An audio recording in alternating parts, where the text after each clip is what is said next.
राहुल से शादी करके तो मैं फंस गई। रात दिन काम ही करते रहो, मुझे नौकरानी बना करके रख दिया है। ऐसा ही था तो एक नौकरानी ले आते, मुझसे शादी करने की क्या जरूरत थी। बहू, तूने कुछ खाना बनाया है तो मुझे खाने को दे, बहुत भूख लगी है। कब से इंतज़ार कर रही हूँ, अभी तक खाना तूने नहीं बनाया है। बोलकर सासू माँ जाकर सोफे पे बैठ जाती है और खाने के लिए इंतज़ार करती है। मेरा बेटा तो शादी करके फंस गया इस नाकारी लड़की से। अभी तक कुछ काम धंधा नहीं की है। जब देखो किचन में रहती है, लेकिन तभी सरिता खाना लेकर आती है और खाने को दे देती है। लीजिए माँ जी, खाना खा लीजिए, गर्मा गर्म खाना। तेरा बहुत बहुत धन्यवाद कि तूने खाना मुझे परोसा। फिर उसके बाद अम्मा जी अपने कमरे में जाकर सो जाती हैं।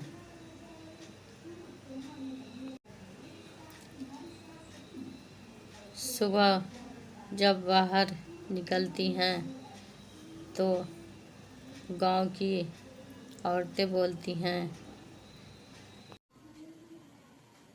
अरे काकी, आपकी तो बहू बहुत सुंदर और सुशील है।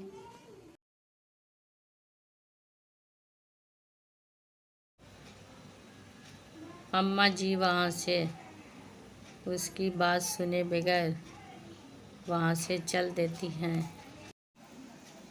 झगड़ा इतना बढ़ गया कि सास बहू का एक ही घर में रहना मुश्किल हो गया। राहुल की छुट्टियाँ नज़दीक आने लगी थीं। सरिता बहुत खुश हो रही थी और मन ही मन सोच रही थी कि मैं इस बार उनके साथ चली जाऊंगी। अकेले इस घर में मैं नहीं रहूंगी। और एक दिन वो दिन आ गया। राहुल जब छुट्टियों में अपने घर आता है, सरिता उसे देखकर बहुत खुश होती है। राहुल बोलता है, मेरा ट्रांसफ़र हो गया है, मैं अमेरिका जा रहा हूँ। तुम्हें भी अपने साथ लेकर चलूँगा। चलो अपना सामान पैक कर लो। सच? आप मुझे लेकर जाओगे? मैं बहुत खुश हूँ, मैं बहुत खुश हूँ। मैं आपको क्या बताऊँ Rahul. I love you Rahul, I love you. Rahul बोलता है, मुझे आज ही निकलना है, अपना पैकिंग कर लो। और जब बूढ़ी अम्मा सोई हुई रहती हैं तो वो दोनों आधी रात को उनको अकेला छोड़कर चले जाते हैं। बूढ़ी अम्मा पूरे घर में बेटा बहू को ढूंढती रहती हैं, लेकिन बेटा बहू नज़र नहीं आता। वह समझ जाती हैं कि वो दोनों मुझे छोड़कर चले गए हैं। मैं उनके लिए बोझ बन गई हूँ, इसलिए वो मुझे इस घर में अकेला छोड़कर चले गए हैं। एक औलाद माँ पर बोझ नहीं होता,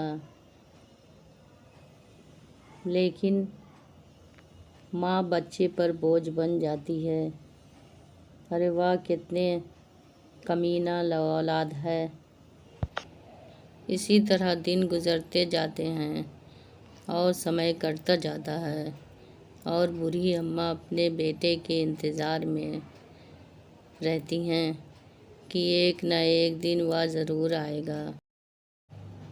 राहुल आता है। माँ कहाँ हो माँ? मैं देखो आ गया। राहुल को देखकर अम्मा बहुत खुश होती हैं।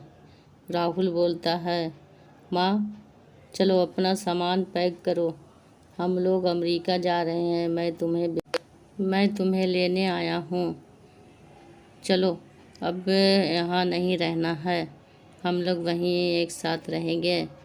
बूढ़ी अम्मा बोलती हैं। नहीं नहीं, राहुल बोलता है। माँ, इस घर को बेच के हम लोग अब वहीं सेटल हो जाएंगे। चलो। बूढ़ी अम्मा बहुत मुश्किल से तैयार होती हैं।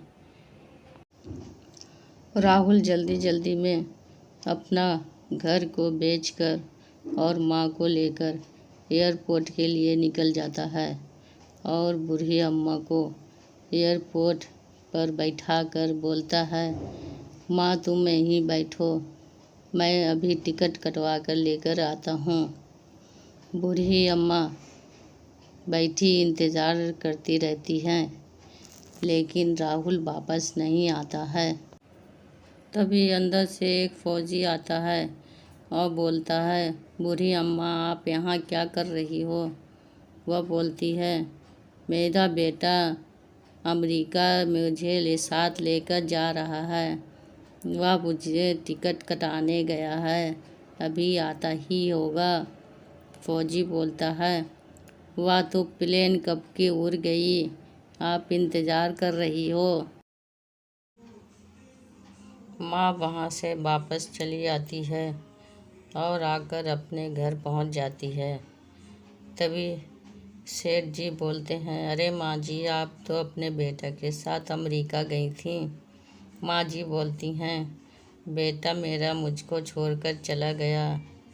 सेठ जी बोलते हैं, कोई बात नहीं माँ जी, आप आज से मेरे साथ रहिएगा। मेरे घर में आपको कोई दिक्कत नहीं होगी। आप इत्मीनान से रहिए मेरे साथ।